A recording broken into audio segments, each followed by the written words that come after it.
똘똘한 한치 현상은 내년 후년까지 갈 수 있다. 그러나 3, 4년부터는 분명히 여러 가지 기사들을 접하게 될 거예요. 일시적으로 내년까지는 버틸 수 있지만 그 이후로는 저는 조정장이 분명히 올 거라고 좀 예측하고 있습니다. 개인적으로. 너무 많이 올라가지고요.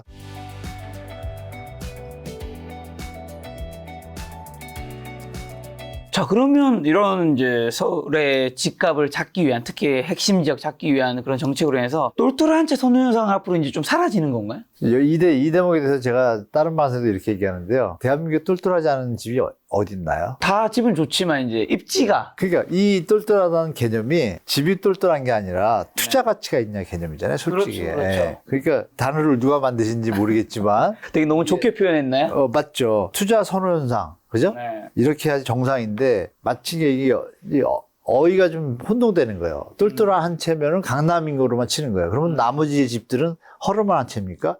이건 언론이 이건 고쳐야 될 것 같아요. 제가 볼 때. 네. 그죠? 저는 그렇게 생각하고 똘똘한 한 채를 이제 말을 바꿔서 투자 선호 현상이 있는 지역에 대한 이 현상은 계속될 것인가 이렇게 여쭤보시는데 저는 계속될 가능성은 존재합니다. 존재하는데 지금은 약간 과잉 오버슈팅이라 그럴까요? 네. 그 구간인 것 같아요. 네.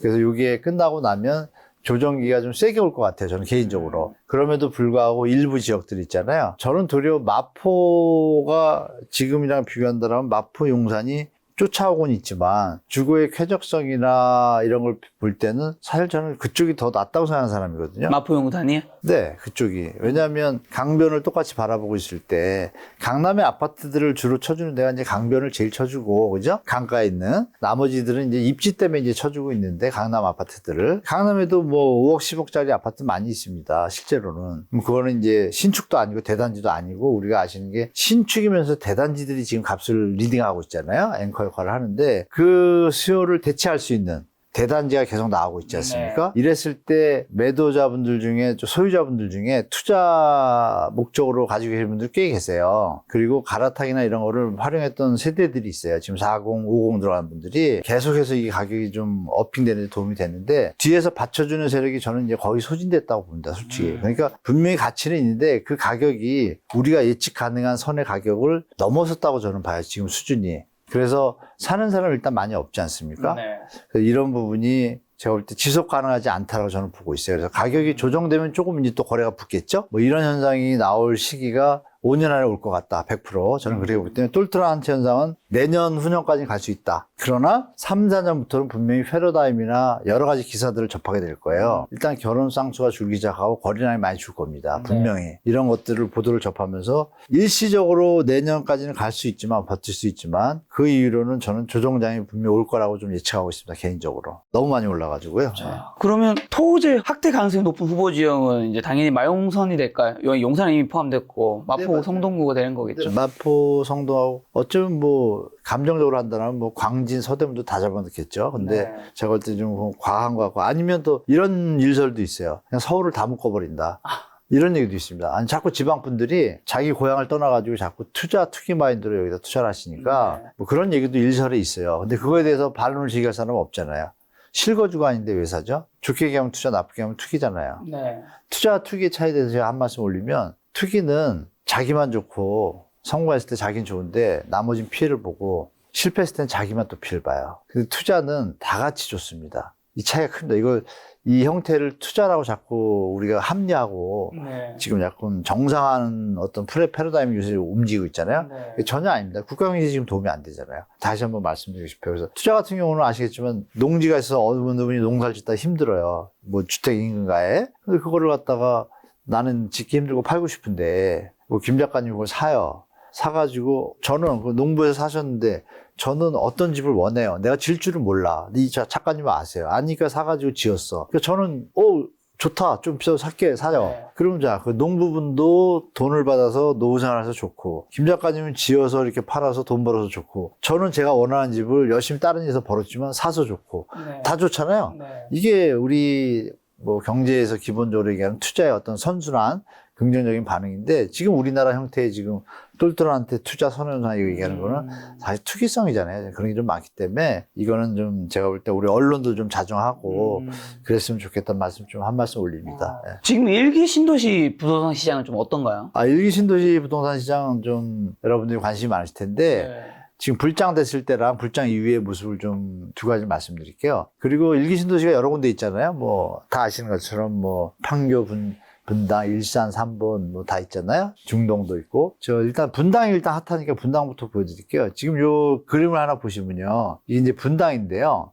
여기 보시면 이렇게 이게 7월, 6월 말이에요. 대통령이 나오고 나서 강보합을 유지합니다. 잠시 막 하락하라 느는 것 같지만 여전히 강보합인데 여기서 느낌은 뭐냐면 거래가 끊기죠. 거래가 없습니다. 하락거래가 조금인데 상승. 이게 그러면 실거래인지 아닌지 우리 모르잖아요. 신고한 거잖아요. 근데 이거가 신고를 될 수도 있다고 봐요. 입지가 좋거나 이런 데들은. 근데 중요한 건 여기서 뚜껑입니다. 그럼 우리가 판단할 수 있는 게 뭐냐. 아, 여기서 이거 작업 쳐가지고 가격이 지금도 많이 올라가 있는데 또 5천, 1억, 1억 5천이 올랐잖아요. 지금 비싸게 많이 올랐다고 하는데 또 올랐단 말이에요. 이 가격을 쫓아갈 수요자는 이제 없는 거예요. 투자자도 없고. 그러니까 뚝 끊기겠죠. 장장 일주일 좀 우겼어요. 그렇다가 하락거래가 나왔어요. 근데 이건 또 직거래예요. 그러면 요건 직거래가 아니고. 그러면 우리가 판단할 수 있는 게, 아, 분당도 일단 임계점에 다다랐구나. 이렇게 판단되죠. 그러나 가지고 계신 분은 그렇다고 싸게 팔고 싶어 하지 않아요. 그러니까 하나밖에 없잖아요, 거래가. 이것도. 그러면 이게 경합 상황인 거죠. 아, 지금부터는 경합 국면이구나. 그럼 여기서 또 말씀드린 공급대책이 나오면 하방효과가 생길 거고, 공급대책이 안 나오면 얘가 강보합으로 계속 유지될 것 같다라고 좀 추측이 가능하고요. 아, 그리고 이제 일산은 제가 그림을 이제 안 올려놨는데, 일산은 지금 아직도 조정장입니다. 강보합, 약보합으로 하락거래가 조금 더 동구가 이제 주로 대상이잖아요. 선도 지역이. 일산 동구는 힘을 많이 못 쓰고 있습니다. 그래서 똑같은 일기 신도시 지역인데도 이번 대책과 크게 무관한 모습? 저는 좀 그렇게 느껴져요. 그리고 분당만 이번 대책의 영향을 좀 받는 것 같다. 좀 이렇게 보여집니다. 그래서 일산이나 다른 신도시, 노후계획 도시 선도지구는 사실 큰 영향이 없이 그냥 약부합, 강부합으로 좀 유지되고 있다. 이렇게 말씀드리겠습니다. 자, 그럼 지금 거래량이나 호가, 실거래가 지표 중 가장 주목해야 될 신호는 당연히 실거래가인가요? 실거래가 지금 상승률이 일단 둔화가 됐죠. 저번에 말씀드린 것처럼 상승률이 서울은 확실히 둔화가 됐고 경기도 전국 할 거 없이 지금 보합 수준으로 좀 균형점을 맞춰가고 있어서 시간이 좀 더 지나면 제가 볼 때는 하방으로 다시 돌아설 가능성도 좀 있다. 왜냐하면 정부에서 가계대출 총량을 줄여버렸잖아요. 그러면 수요의 감소 효과가 분명히 등장을 하거든요. 근데 아직은 아까 말씀드린 것처럼 역풍선 효과나 뭐 여러 가지 이슈들로 소유자분들이 지금 매물이 약간씩 버티고 있어요. 늘어나진 않고. 잠시 대책 나왔을 때 좀 늘었어요. 몇천 건이 서울도 늘었다가 다시 또 걷어들인 거예요. 그럼 이게 지금 경합 중이거든요. 매수자 매도가. 이런 시장이 지금 되고 있지만 만약에 제가 볼 때 추가 대책이 또 나오면 그때 좀 심리 변화들이 생겨서 시장에 어떤 새로운 패러다임이 나올 것 같은데 그건 좀 지켜봐야 되고요. 거래량 실거래 중에 저는 거래량을 좀 주시해서 봅니다. 거래량이 2,000대 이하로 내려가기 시작하면 3,000 내려가고 4,000 뭐 이렇게 움직이고 유지가 돼도 하락이거든요. 근데 이게 2,000자가 찍기 시작하면 그냥 하락이에요. 서울도. 그래서 제가 서울에 대해서 시장을 말씀드리면 거래량을 좀 보셔라. 뭐 일부 분들은 뭐 거래량이 뭐 큰 요인이 없다 그러는데 그건 좀 말이 안 되죠. 거래량이 기본이죠. 그렇죠. 상승하려면 거래량이 수반돼야 되니까. 그래서 거래량이 일단은 감소하는데 이게 일시적인 대책으로 인해서 감소잖아요. 실제 수요의 대기자들이 얼마나 있는지 우리가 현재 추세는 하여간 약해지고 있는 건 맞지만 이 대책과 이어지는 어떤 시장 상황으로 맞춰서 만약에 8월, 9월이 원래 전형적인 비수기예요. 그럼에도 불구하고 영끌 시절에는 최고 거래량을 찍거든요. 이번에는 이제 요 8월 달, 9월 달 거래량이 되게 중요하게 작용한다고 봐요. 왜냐면 분명히 이게 거래량이 또 다운되면 시장에서 바라보는 시야나 심리가 바뀌거든요. 바뀌는 데다가 말씀을 드렸던 공급대책이 추석 전에 나온다. 이러면 시장이 안정적으로 완전히 돌아가겠죠. 그래서 거래량을 좀 지켜보셔라 라고 좀 말씀드리겠습니다. 한국은행에서 올해 기준금리 2번 인하했었는데 하반기에 또 금리 인하 좀 더 할 수 있다고 우리가 많은 분들 알고 계실 텐데 이게 부동산 시장에 그럼 영향을 끼친 건 예전보다는 다를까요? 왜냐하면 대출을 대부분 막아놔 버렸으니까.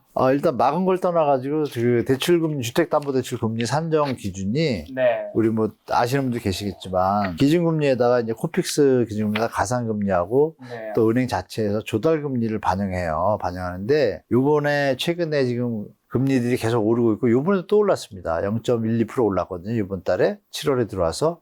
근데 여러분들이 아쉽게 미 국채 10년물 금리하고요. 우리나라는 금융채라고 있잖아요. 그 5년물 금리가 이제 변동폭이 생기잖아요. 그 변동폭이 가상금리에 계속 들어갑니다. 그리고 정부에서 정한 스트레스 DSR 있잖아요. 여기까지 포함되거든요. 그러면 2.5%에다가 기준금리 2.5하고 1.5 더한다 그러면 4%잖아요. 근데 여기에 이제 금융채 조달금리가 뭐 0.2 올라가면 0.2가 올라갈 거 아니에요? 그래서 지금 실제로 4%에서 4.2%에서 지금 시작해요. 그러니까 여러분들이 판단하시기에, 물론 이건 있습니다. 또 드릴게요. 그러니까 금리 인하의 개념이 지금 원래 계획은 뭐 하반기에도 좀 낮출 계획이 있었잖아요. 물가가 좀 안정되고 소비가 자꾸 줄고 있으니까 이게 경제가 좀 펀더멘탈이 약해진다 보니까 네.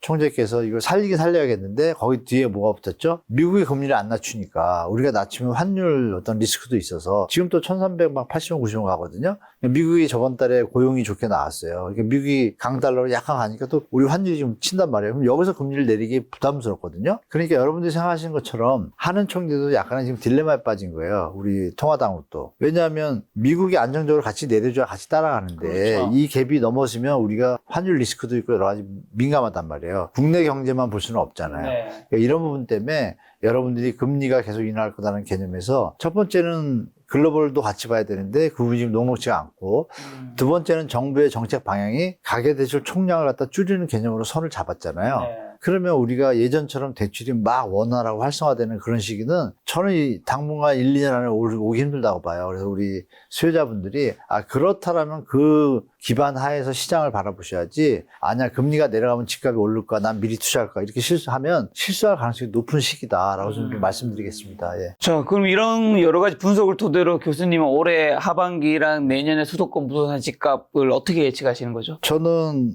전제가 이제 이프죠. 정부가 공급대책이 똑바로 나온다라는 전제하에 말씀드릴게요. 안 나오면 무조건 다시 또 올라갈 소지가 있다 이렇게 말씀드리고, 나오면 제가 볼 때는 무조건 다 조정이다. 조정인데 폭을 좀 완화시키려는 어떤 액션들을 취할 거예요. 그래서 급하게 내려갈 수도 있는 소지를 거꾸로 막아주려는 액션을 취하는데, 정책이 제일 중요한데 일단 정책이 아무것도 없다고 가정을 할게요.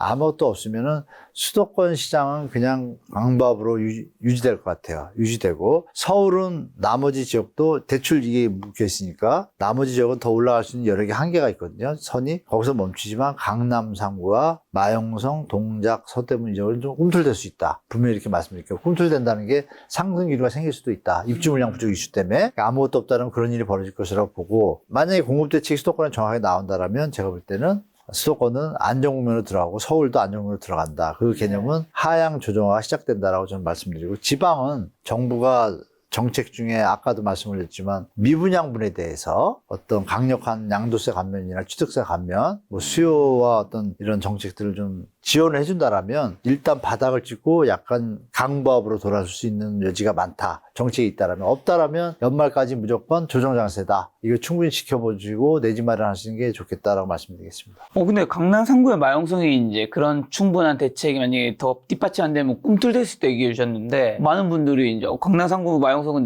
대출 없이는 사기 힘들다고 생각하고 있을 텐데 어떻게 꿈틀댄다고 이제 보시는 걸까요? 궁금해하실 것 같아서요. 꿈틀대다는 거죠. 거래량이 수반되지 않는 네.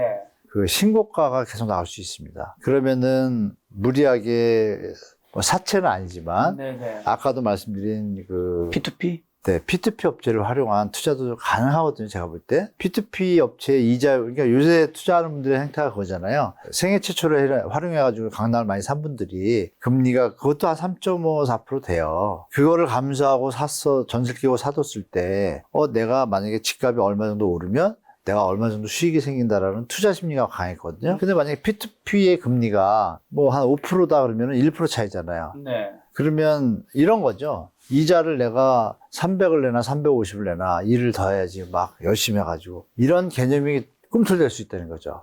그러면 다시 3040들 입장에서 급여 월급 생활로 답이 없다고 판단한 네. 분들 중에 일부가 무리하게 투자하는 경우가 꽤 있잖아요. 네. 그분들이 붙을 수도 있다. 그 뜻입니다. 꿈틀댄다는 게 그런 개념이고, 그래서 뭐 갈아타기 하시는 분들은 조금 다르잖아요. 갈아타기 하는 분들은 이미 어느 정도 수익이 자기가 가진 집에서 발생을 했기 때문에 6억을 던져가지고 갈 수도 있는 가능성이 있어요. 자본이 좀 고소득자들은. 그런 수요가 조금 움직이지만 우리가 신문이나 언론상에서는 접하잖아요. 그러면 또 보도들이 뭐가 나올까요? 현금 부자들 움직인다 이렇게 또 과잉 보도가 나올 거예요. 그럼 꿈틀대고 가격은 올라가지만 거래량은 받쳐주지 않는 장세? 저는 그게 이제 펼쳐질 수도 있다라는 얘기죠. 다른 전문가분들이 그 갈아타기도 어쨌든 이제 만약 강남상구나 마영수형이 있는 분들이 더 좋은 입지로 갈아타기 위해서 살 때 어쨌든 기존 집을 팔아야 되잖아요. 네. 그 대출이 끼어 있는 6개월 안에. 네. 네, 맞아요. 근데 팔고 나서 대출을 받으려고 하면 대출이 이제 자기가 원하는 만큼 충분히 안 나오기 때문에 아니죠. 미리 계산해 봐야죠. 계산을 자기 집이 만약에 성동네 네. 사는데 17억 됐어요. 이거는 내가 받을 수 있는 돈 아니에요. 네. 근데 여기서 만약에 이거는 자기가 수익이 창출이 된 거고 여기서 6억을 더하면 23억이 되잖아요. 네. 23억짜리 넘어갈 수 있잖아요.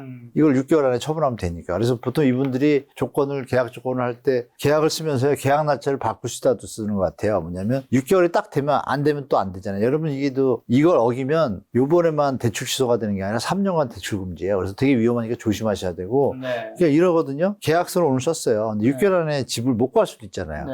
거꾸로 하는 경우도 있죠. 집을 먼저 구해놓고 나중에 팔려는 사람도 있잖아요. 이건 위험하잖아요. 그러니까 보통 집을 팔고 6개월 안에 구하러 가잖아요. 그러니까 이 계약서를 쓸 때 계약서를 썼는데 6개월을 맞춰가지고 내가 집을 교환하는 날 다시 계약서를 쓰기로 하는 경우가 있어요. 그러면 이거 가능하잖아요. 이렇게 하시는 분들이 조금 움직일 수 있다. 그분들이 조금 남아있는 것 같아요. 제가 보니까.